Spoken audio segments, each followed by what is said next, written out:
It starts with a flicker. Then the whole world shifts. One night, GPS stopped telling the truth. Across an entire country. For 6 minutes, every driver, pilot, and ship captain saw a different reality. 11:47 p.m., Tuesday, a Midwest highway. Truck driver. Marcus watches his GPS map jump 2 miles east. He blinks. Looks again. Still wrong. The road ahead is exactly where it should be. His eyes say fine. The screen says he is in the middle of a cornfield. He slows down. Truckers on the radio start talking. Same thing. Waze is off. Google Maps is off. Even the factory rig navigation is wrong. 300 miles away at O'Hare, controller Sandra watches her radar. Something is wrong. One aircraft blip is appearing in two places at once.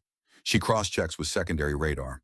The plane is fine, but its GPS reports it 40 miles off course, descending toward Lake Michigan right now. In the Gulf of Mexico, a loaded tanker begins a slow turn. Its navigation system is certain. The channel boundary is 200 feet left. All systems are operational. Satellites in orbit, no alerts, no warnings. And yet across the country, reality has quietly split into multiple versions of itself. At first, everyone thinks it is just a glitch. Bad satellite, software bug, bad update at the wrong time. Happens all the time, right? Except, glitches do not spread.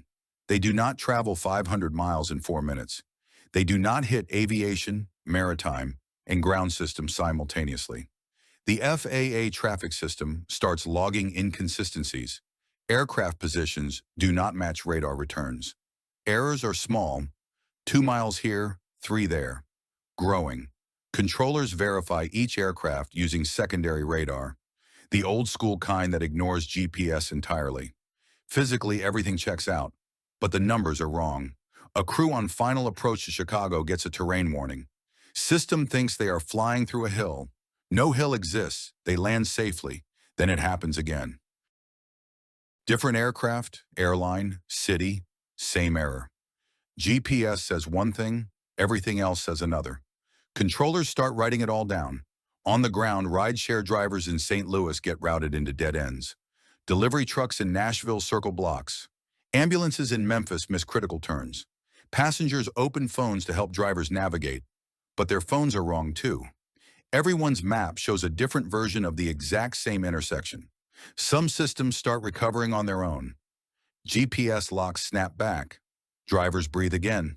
But in other regions, the errors intensify instead of fading away. Near Indianapolis, GPS disappears for 90 seconds, then returns, offset by nearly a mile.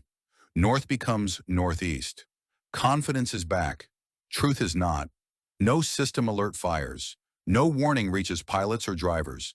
The infrastructure runs as designed. It does not know it is receiving false data. A Coast Guard vessel near Tampa Bay runs a routine check. Its two GPS receivers disagree by 300 yards. Protocol says stop. They stop. The error is not random noise. Random noise looks like static. This has shape and direction.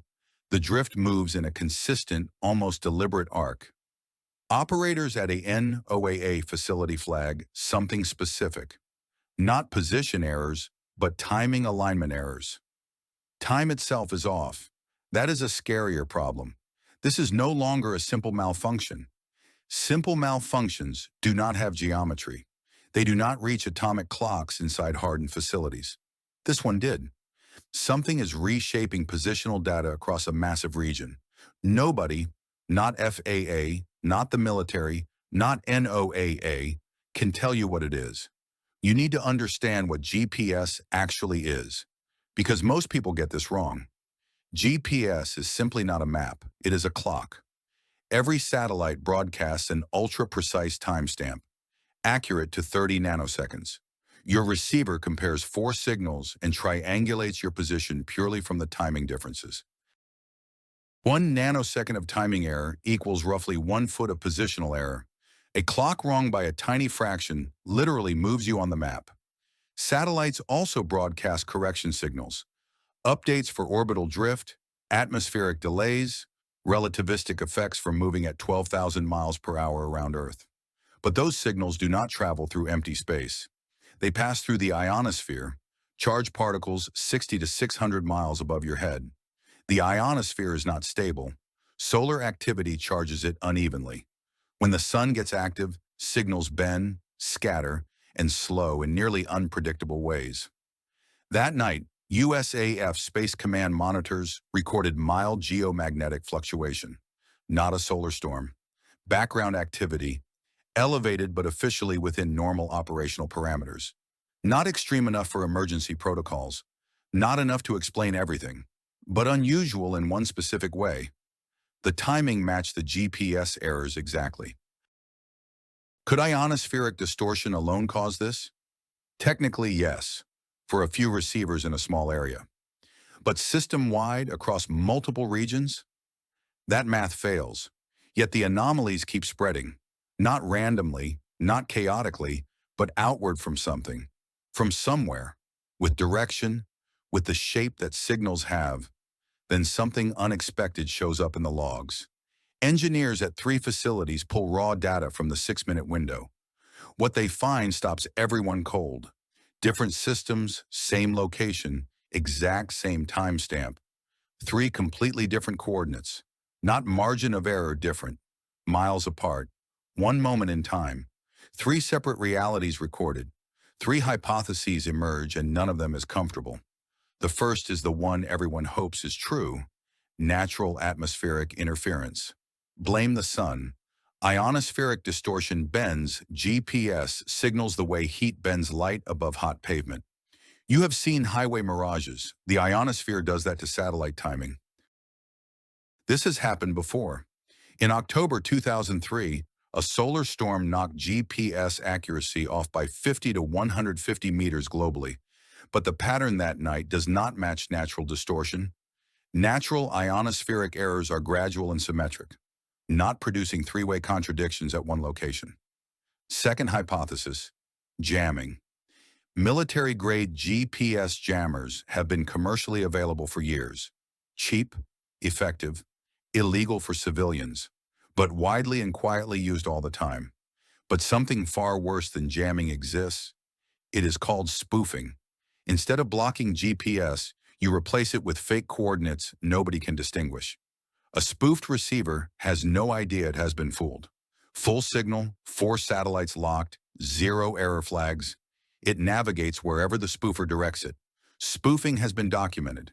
In 2017, 20 Black Sea ships simultaneously reported being at Gelendzhik Airport in Russia. They were nowhere near it.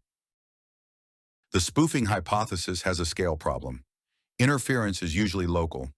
1 city, 1 port, 1 ship. Not 5 states and multiple aircraft simultaneously. The scale is wrong. The signature is wrong. The system looks like it is being pulled in multiple directions at once. No source fits. Here is the disturbing part. The detail keeping researchers up at night. When systems recover, they do not all recover to the same answer. Some navigation systems return to correct coordinates. Others lock onto slightly wrong positions. A few confidently display locations that are physically impossible. Inside rivers. Civil aviation logs from that night show something fascinating and frustrating. Perfectly consistent discrepancies across every aircraft in the zone. Not random at all. Coordinated looking. Maritime systems report slow positional drift. Locations shift gradually over time instead of jumping. Like the ocean itself is quietly sliding a mile northeast. Consumer devices, your phone, your car nav, your smartwatch, show the most chaotic behavior. They use cheaper receivers, far more vulnerable to manipulation. Some phones autocorrect using cell tower triangulation as backup, but correct to slightly wrong locations. They have absolutely no idea they have done that. Here is what makes this truly maddening. No unified failure signature. Aviation, maritime, consumer. 3 sectors seeing 3 completely different flavors of one event. A solar storm would make all sectors look identical. 1 jammer would radiate from a single point. Neither fits. Something else is happening here. Even timestamps disagree. 2 systems measure the same split-second event and record it at slightly different moments. Not different positions, different moments. Impossible. When time itself starts disagreeing, reconstruction becomes a nightmare. You cannot build a timeline if every clock in the system tells a slightly different story. Investigators pull from airline black boxes, ATC recordings, Coast Guard logs, cell tower handoff records. Fragmented data sets from every direction. None of them fully agree. No complete timeline can be confirmed. No reconstruction fits all data.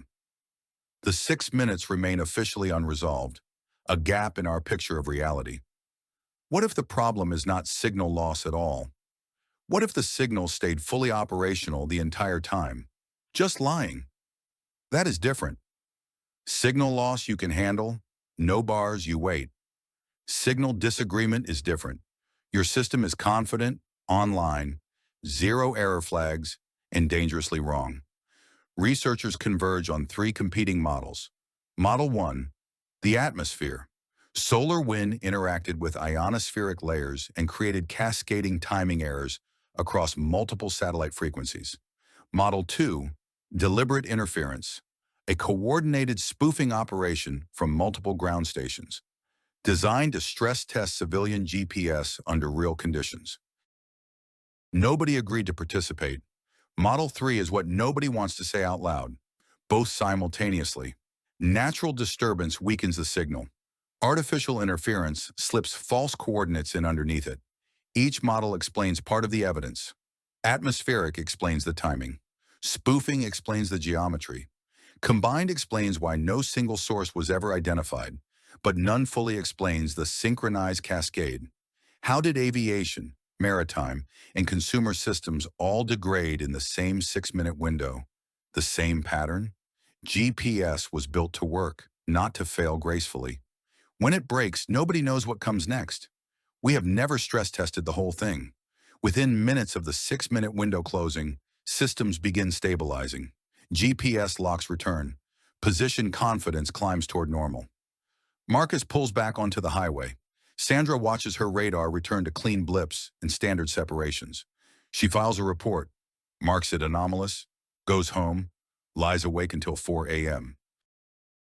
But the logs do not return to normal.